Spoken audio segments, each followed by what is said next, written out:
Hello mga kapaglaom, good evening. I will share this word of God this evening mga kapaglaom. Tungod kay usan ni nga nagkapahatag natong inspire sa atong kinabuhi. So, open your Bible, the book of Revelation chapter 2 verse 10. So, basahin natin kung anong sinasabi dito mga kapaglaom, mga brothers and sisters. Revelation chapter 2 verse 10. Nag-ingon, don't worry about what you will suffer. The devil will throw some of you into jail, and you will be tested and made to suffer to 10 days. But if you are faithful until you die, I will reward you with a glorious life. So, this verse mga kapaglaom, usa nga nakahatag og inspire ngadto sa tanan nga mga followers ni Christ gani bisan pa ang historical background sa mga Kristiyano nga mga Kristohanon gikan pa sa Dark Ages ang kanhing mga atong gisundan nga mga ehemplo nga mga followers ni Christ gipamatay sila, gipangsunog sila, ang uban gipakaon sa leon.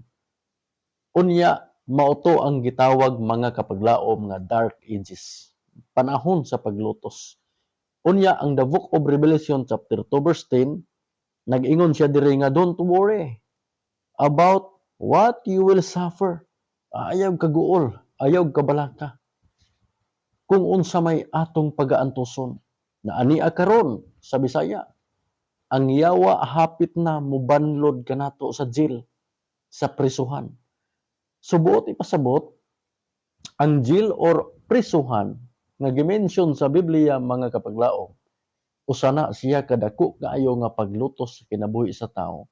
Prisuhon ta sa yawa sa unsa man nga pamaagi nga matang, nato literally nga jail nga prisuhon ta sa mga prisuhan karon sa tao nga nakasala sa government. No, dili kon dili prisuhon ta sa yawa pinaagi sa atong kaluyahon, pinaagi sa pagtan-aw sa yawa ngan hinato, literally sa atong mga nabuhat or sa mga application sa atong kinaiya ug sa kakrisis sa panahon.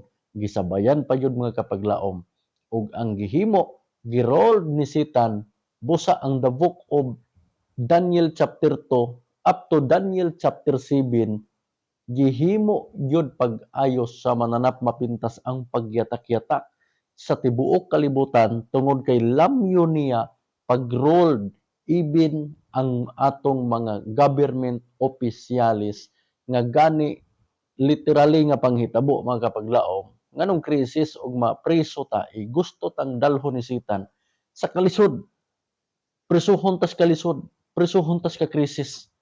Ngano man, tungod kay hunahunaa pag-ayo, dunay gitawag karon nga wa pagani makakahig, gituka na. Subot ipasabot, grabe ang kalisod. Ang sweldo wala mo uminto, ning uminto ang paliton. So karon, gusto sa yawa nga prisuhon ta diha labi na sa krisis aron lang nga maluya ang atong pagtuo sa Dios.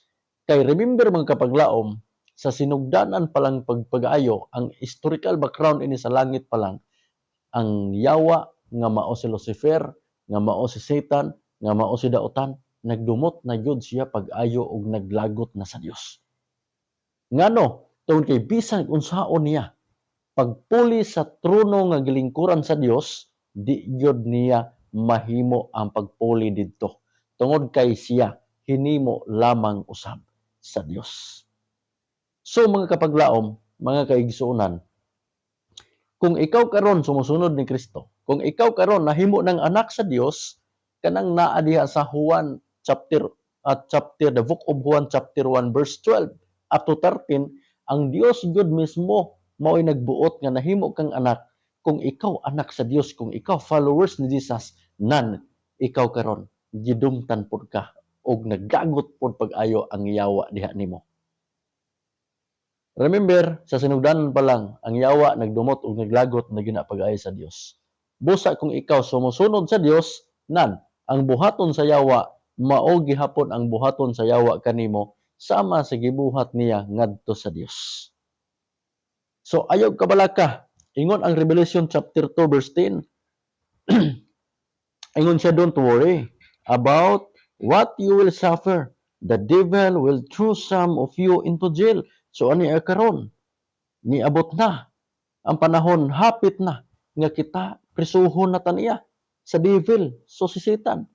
And you will be tested and made to suffer to 10 days. So sa ato pa, mag-antos yuta, mag-antos ta, ma-testify sa atong kinabuhi, ma-experience sa atong kinabuhi, nga dunay atong antuson nga 10 days or napulo ka ang mga adlaw. Dayon, ingon siya, sa dihang ma-overcome na to na, ingon dayon siya, sa verse 10, ingon dayon siya, but if you are faithful until you die, subot ipasabot nga, magmatinumanon ka lamang, hangtod sa katapusan. Ang pulong nga matinumanon, faithful. So, faithful follower ka ni Jesus Christ. Ikaw ang tagasunod. Kay ikaw man ang tagasunod ni Kristo, ikaw ang tagapamana dito sa giandam sa Ginoo. Ingon sa pagpadayon, but if you are faithful until you die, I will reward you. Ingon siya, I will reward you with a glorious life. Magmatinumanon ka lamang hantod sa kamatayon. Ang purong-purong sa kinabuhi, imong maangkon. Glorious life. Ang purong-purong sa kinabuhi, mga kapaglaom, mga kaigsuunan, imong maangkon. So this evening, mga kapaglaom, mga kaigsuunan, ang mga pulong sa Dios mo'y nakapa-inspire sa kinabuhi sa tao. Mo'y naka-inspire sa kinabuhi nato. Nga bisan pa man kung ang giingon sa The Book of Roma chapter 8, mga kapaglaom, nga unsa man kuno ang ato ang ikapahimulag sa gugma sa Dios. Ang kana ba daw kagutom, pagpanapot.